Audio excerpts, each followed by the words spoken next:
Security guard की job है, बहुत बड़ी डिमांड आई है कतर के लिए।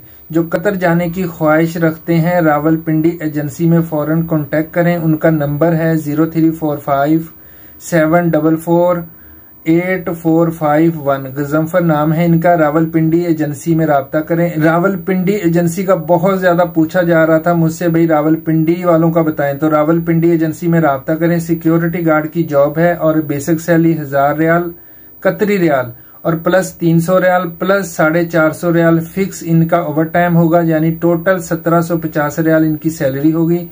और इनकी रिक्वायरमेंट जो है वो भी सुन लें। जो सिक्योरिटी गार्ड की जॉब में जाना चाह रहा है, लड़के की तालीम कम से कम मैट्रिक हो और पैंट शर्ट पहनता हो, क्लीन शेव हो।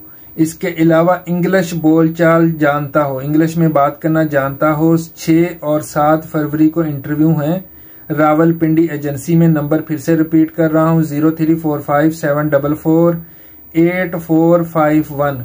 रिक्वायरमेंट है उनकी कम से कम तालीम मैट्रिक होनी चाहिए, इंग्लिश बोलचाल जानता हो और उनका कद हाइट जो है 5 फुट 7 इंच होनी चाहिए। जो बिल्कुल फ्रेश लड़का है वो 5 तारीख को रावलपिंडी एजेंसी में हाजिर हो जाए। 1 दिन की ट्रेनिंग वहां पे लेगा। 6 और 7 को जो इंटरव्यू होंगे इंशाल्लाह उसमें सिलेक्शन पक्की हो जाएगी उसकी।